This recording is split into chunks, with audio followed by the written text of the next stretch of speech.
मैं तुम्हारा अर्जुन हूँ। हमने तो साथ में जीने मरने की कसमें खाई थी, फिर तुम मुझे यहाँ अकेला छोड़कर क्यों चली गई? आज मैं तुम्हें अपने साथ ले जाकर रहूंगा। कौन अर्जुन? तुम्हें कोई गलतफहमी हुई होगी, ये मेरी आकांक्षा है, जिसका इतने बरसों से इंतजार कर रहा था। उसे पहचानने में कैसी गलतफहमी? आकांक्षा और नमित शादी के बाद हनीमून के लिए राजस्थान घूमने आए थे। उन दोनों को साथ में समय बिताना था, इसलिए उन्होंने रहने के लिए नॉर्मल टूरिस्ट प्लेस से दूर एक पुराना किला, जो वर्तमान में उस रियासत के द्वारा रिजॉर्ट में तब्दील कर दिया गया था, वहीं पर एक रूम 3 दिनों के लिए बुक किया था। दोनों कार से वहां पहुंचे। जैसे ही दोनों उस रिजॉर्ट में पहुंचे, उस महल को देख आकांक्षा को कुछ अजीब सी घबराहट होने लगी। उसके सर पर ढेर सारा पसीना आ गया, प्यास से उसका गला सूख रहा था। वह हैरानी से पूरे रिजॉर्ट को घूरते हुए देख रही थी। उसकी आंखों के आगे पुराने राजमहल और राजभवन का पूरा नजारा आ गया। मुझे ऐसा लग रहा है कि मैं यहाँ पहले भी आ चुकी हूँ। हाँ, ऐसा कैसे हो सकता है? तुम्हारा जन्म ही ऑस्ट्रेलिया में हुआ है और तुम पहली बार इंडिया आई हो, फिर इस जगह पर कैसे आ सकती हो? वो तो मुझे नहीं पता, मगर खैर छोड़ो इन सब बातों को। तुमने हमारे रहने के लिए बहुत ही अच्छी जगह चूज की है। Love you. कहते हुए आकांक्षा नमित के गले लग गई। जैसे ही आकांक्षा नमित के गले लगी, तेज हवा चलने लगी। धूल भरी आंधी में दोनों को कुछ भी नजर नहीं आ रहा था। जैसे तैसे दोनों रिसेप्शन पर पहुंचे। हवा के कारण आकांक्षा के पूरे बाल बिखर चुके थे कि किसी को उसका चेहरा नजर नहीं आया। नमित रिसेप्शन से अपने कमरे की चाबी लेकर आकांक्षा के साथ अपने कमरे में पहुंच गया। न ही होटल के किसी स्टाफ का और ना ही नमित का और ना ही आकांक्षा का ध्यान गया कि होटल के रिसेप्शन पर आकांक्षा के पूर्ण जन्म की तस्वीर लगी हुई थी। नमित ने आकांक्षा के लिए होटल का सबसे बड़ा रूम बुक किया था। दिन भर की ट्रैवलिंग की थकान के कारण उस बड़े से आलीशान कमरे में लगे हुए पलंग पर नमित और आकांक्षा दोनों जल्दी गहरी नींद में सो गए। कमरे में पूरा अंधेरा था। तभी आकांक्षा के अस्त व्यस्त कपड़ों के ऊपर से होता हुआ एक काला सा हाथ उसके होठों तक पहुंच गया, मगर उस हाथ के खुरदुरापन के कारण उसके गाल छिल गए। वह चीख कर उठी। नमित यार, ये प्यार करने का क्या तरीका है? मेरे गाल देखो, दर्द के कारण जलन कर रहे हैं। आकांक्षा की बात सुनकर नमित ने पास का टेबल लैंप जलाया और बोला, ये क्या बोल रही हो तुम? क्या हुआ? मैं तो सो रहा हूँ।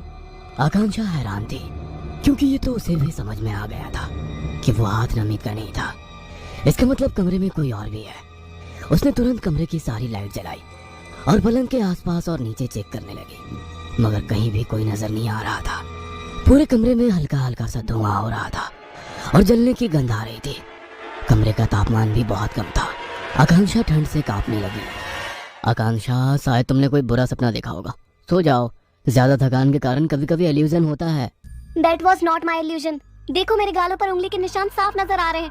कहते हुए आकांक्षा ने अपना चेहरा आगे किया तो सच में उसके चेहरे पर उंगलियों के निशान थे। और ये बदबू, कितनी तेज किसी चीज के जलने की बास आ रही है। अभी के अभी हाउसकीपिंग को बुलाओ। आकांक्षा, रात बहुत हो चुकी है। इस समय तो शायद रिसेप्शन पर कोई मौजूद नहीं होगा, क्योंकि ये होटल शहर में नहीं बल्कि जंगल में है।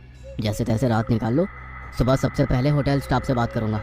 दोनों की बातें पर्दे के पीछे कोई खड़ा सुन रहा था। उसके शरीर पर बड़े बड़े छाले थे, मानो उसका शरीर किसी चीज से जल गया हो।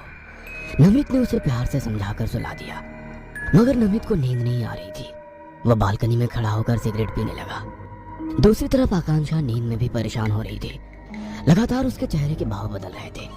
ऐसा लग रहा था मानो वो कोई डरावना सपना देख रही हो। कुछ पल के बाद अचानक आकांक्षा जोर से चीख कर उठ गई और 2 बार ताली बजाकर बोली, कोई है? यहाँ पर हमारा प्यास से गला सूख रहा है। गुस्ताख कामचोर लोग हमारी सुराही में पानी भरना ही भूल गए। आकांक्षा की आवाज सुनकर नमित भागते हुए उसके पास आ पहुंचा। आकांक्षा के हाव भाव पूरी तरह से बदले हुए थे। उसकी आंखें सुर्ख लाल और हाथ पैर सफेद हो गए थे। डरते हुए नमित ने जैसे ही आकांक्षा को छूने की कोशिश की, आकांक्षा ने उसे तेज धक्का दे दिया। राजकुमार आदेश, तुम्हारी हिम्मत कैसे हुई हमारे कमरे में दाखिल होने की? हमारी दासियां कहाँ हैं? यहाँ पर कोई भी नजर क्यों नहीं आ रही है? आकांक्षा की बातें सुनकर नमित हैरान था। उसे समझ नहीं आ रहा था कि ये सब क्या हो रहा है। आकांक्षा, क्या हुआ है? इस तरह क्यों रिएक्ट कर रही हो? कहते हुए उसने आकांक्षा के कंधे पर हाथ रखा तो आकांक्षा गुस्से में चीख पड़ी। बार बार गुस्ताखी! कौन है ये आकांक्षा? राजकुमारी पत्र लेखा से इस तरह की बात करने की तुम्हारी हिम्मत कैसे हुई? अभी के अभी हमारे कमरे से बाहर निकल जाओ, वरना तुम्हें सजाए मौत मिलेगी। कहते हुए आकांक्षा बेहोश हो गई। नमित उसे उठाकर पलंग पर सुला देता है। तभी उसे महसूस होता है कि इस कमरे में उन दोनों के अलावा कोई और भी है। मैं और आकांक्षा तो यहाँ पर एक दूसरे के साथ यादगार समय बिताने के लिए आए थे, मगर जब से यहाँ आया हूँ कुछ न कुछ अजीब हो रहा है। कल ही यहाँ से आकांक्षा को लेकर चला जाऊंगा। अगली सुबह जब आकांक्षा उठी तो वो पहले की तरह नॉर्मल ही थी। उसने हैरानी से नमित की तरफ देखा। वो उठी तब तक नमित ने रिपैकिंग कर ली थी। ये सब क्या है नमित? हम तो यहाँ पर कुछ दिन रुकने वाले थे और तुमने तो अभी से ही पैकिंग कर ली। मुझे यहाँ पर कुछ अच्छा नहीं लग रहा है।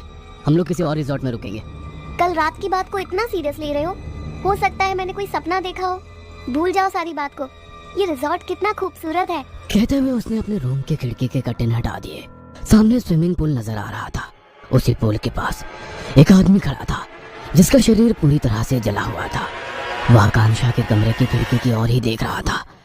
उसकी भयानक शक्ल देख आकांक्षा की चीख निकल गई। आकांक्षा की चीख सुनकर जैसे ही नमित खिड़की के पास पहुंचा, वहां पर कोई नहीं था। नमित ने आकांक्षा का हाथ पकड़ा और अपना लगेज लेकर उस रूम से बाहर निकलने लगा। जैसे ही आकांक्षा उस रूम से बाहर निकलने लगी, उस कमरे के भीतर तेज हवाएं चलने लगी और दरवाजा अपने आप बंद हो गया। कमरे का तापमान बहुत गिर चुका था। आकांक्षा ठंड से कांप रही थी। तभी उसे अपने सामने वही साया नजर आ रहा था जो कुछ देर पहले खिड़की से नजर आ रहा था। कौन हो तुम? राजकुमारी पत्रलेखा, मैं तुम्हारा अर्जुन हूँ। हमने तो साथ में जीने मरने की कस्में खाई थी, फिर तुम मुझे यहाँ अकेला छोड़कर क्यों चली गई? आज मैं तुम्हें अपने साथ ले जाकर रहूंगा। कौन पत्रलेखा? कौन अर्जुन? तुम्हें कोई गलतफहमी हुई होगी। ये मेरी आकांक्षा है जिसका इतने बरसों से इंतजार कर रहा था। उसे पहचानने में कैसी गलतफहमी?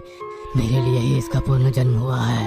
और राजकुमारी पत्रलेखा, राजकुमार आदेश, पिछले जन्म में तुमने राजकुमारी पत्रलेखा को पाने के लिए मुझे धोखा दिया था, मगर अब तुम हम दोनों के बीच नहीं आ सकते।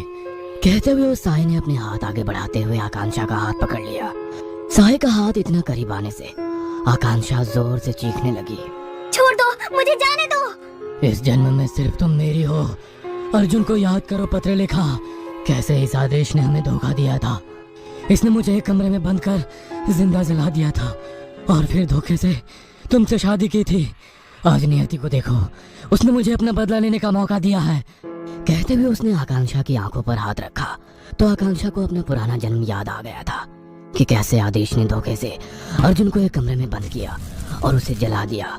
फिर अर्जुन के कपड़े पहनकर राजकुमारी पत्रलेखा से शादी की। अर्जुन, अर्जुन, मैं तुम्हारी थी और तुम्हारी ही रहूंगी। मुझे अपने साथ ले चलो। कहते हुए आकांक्षा ने नमित का हाथ छोड़ दिया और उस साय का हाथ पकड़ लिया। अर्जुन की आत्मा ने अपना हाथ उठाया और अपने हाथों से जैसे ही नमित की ओर इशारा किया, नमित का शरीर जलने लगा। उस साय के साथ आकांक्षा की आत्मा एक हो गई और अर्जुन की भटकती हुई आत्मा को शांति मिल गई।